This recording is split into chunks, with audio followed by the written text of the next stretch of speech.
Hello, everybody, and welcome to Written in Blood. My name is John, and tonight I've got the horror life tag for you. And this was created by Marie McWilliams, and I'll leave a link to her channel down in the description.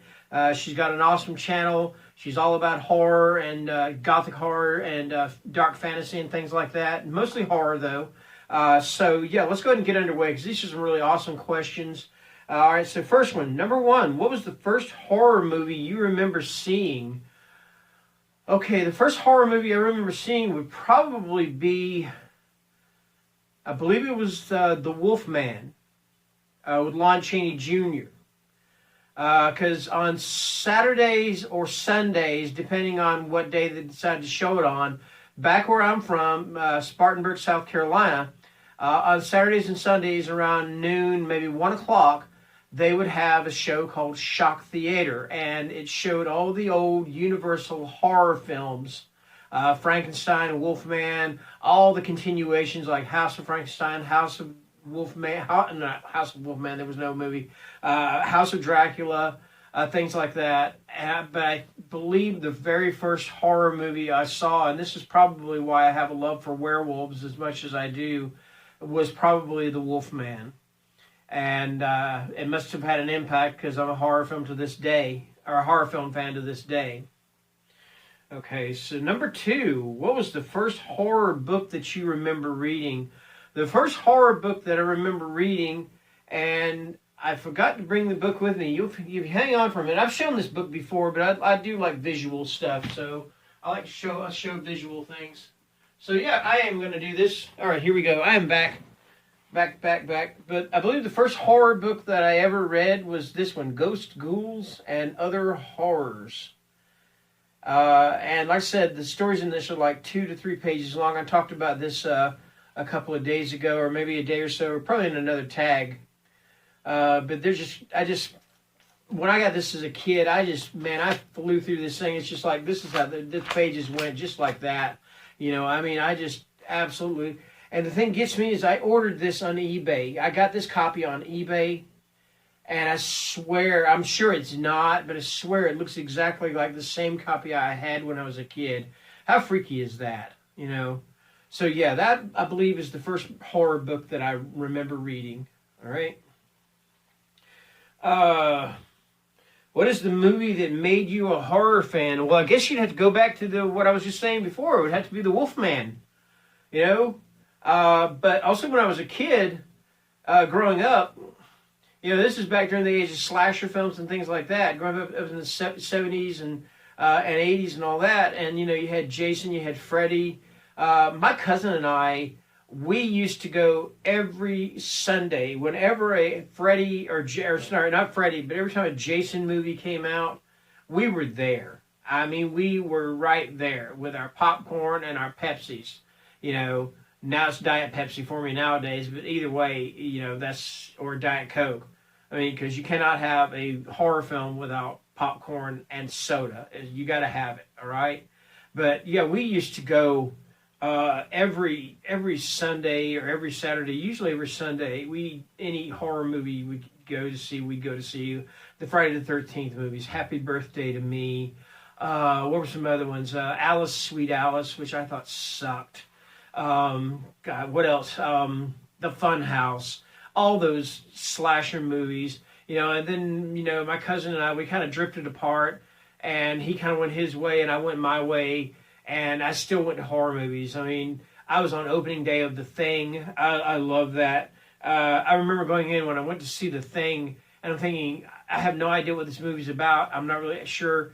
But next thing you know, this kid comes running out of the theater. The movie was playing. I was waiting to go see the next movie. This kid comes running out the doors of the theater where the thing was playing, buries his head in the trash can, and you hear, ugh! He puked all over the place, in that trash can. So I'm sitting there thinking, oh, hell, what am I getting myself into?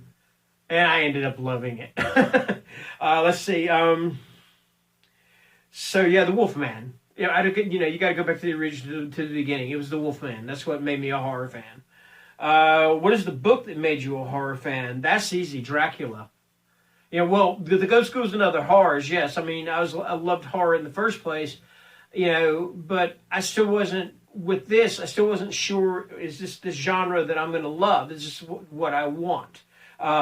So yeah, I would have to say when I got Dracula for the first time from the Scholastic Book Service, and usually the books you get from that are like really thin, so I get it and it's like 508 pages. It was a paperback, and I loved it. I absolutely fell in love with it. I've read it. I think I've read Dracula maybe 3-4 times since then.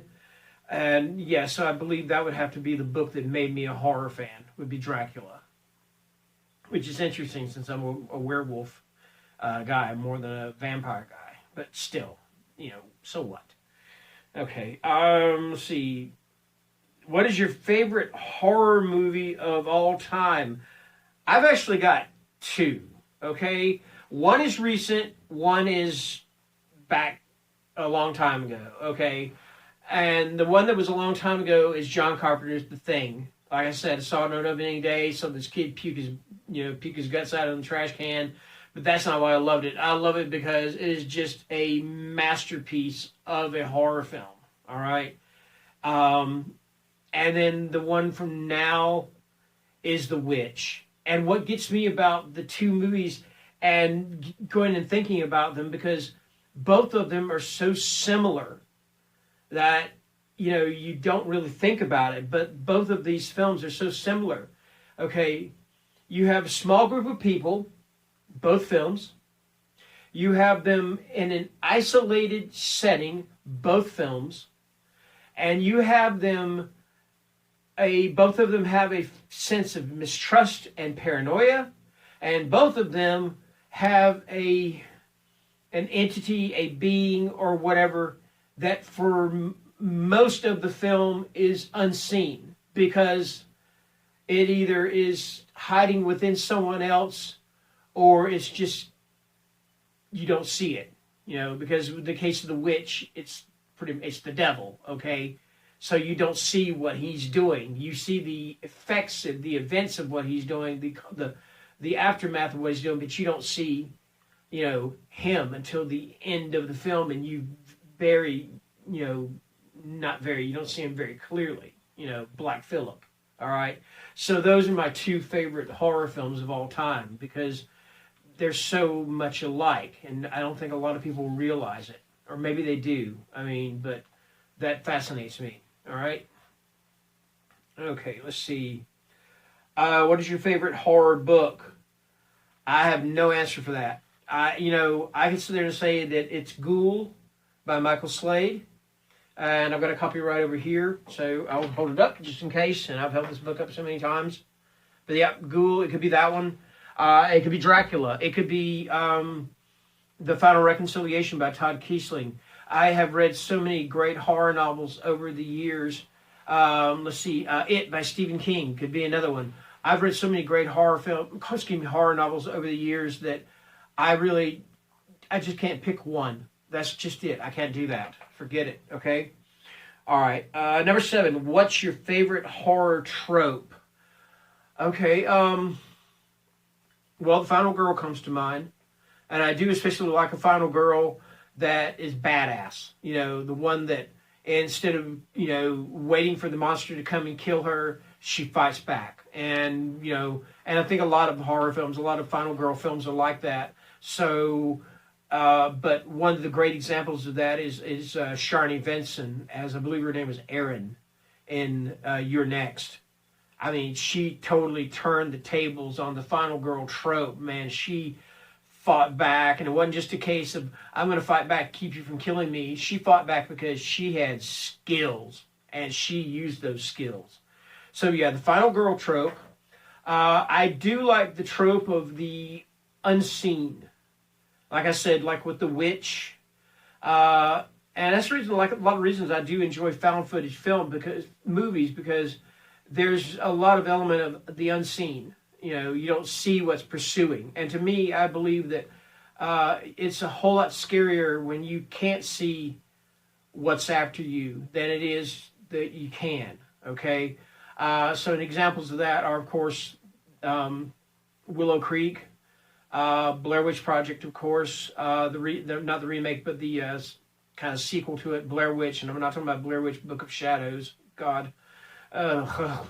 Anyway, sorry, I couldn't about about almost threw up in my mouth there because God, that movie sucks. So yeah, yeah, I like The Final Girl, and I like the unseen antagonist sort of thing. So there's that. All right, and let me see. This is the last question. Why do you love horror? And my question, I'm going to answer that question with a question: why not? Horror has given me more thrills, more chills, more scares than any other genre. I mean, and of course they're supposed to. That's what good horror is supposed to do. But it takes me to realms of my imagination that the other films don't. Okay?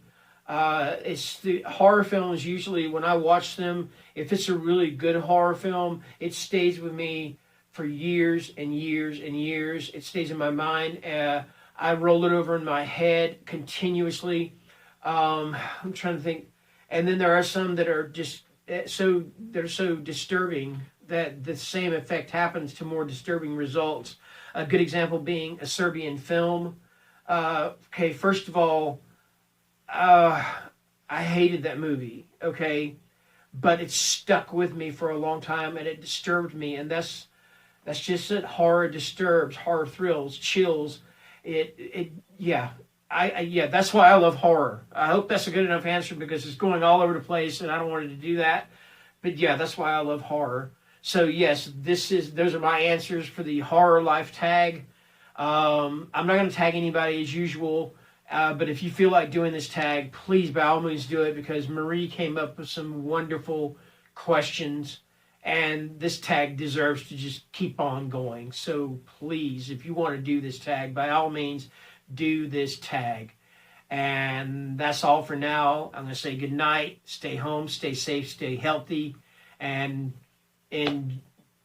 enjoy the work week. You know, if you do go to work or whatever. Actually, who wants to enjoy the work week? I don't think I do. Anyway, all right, I'm shutting up now.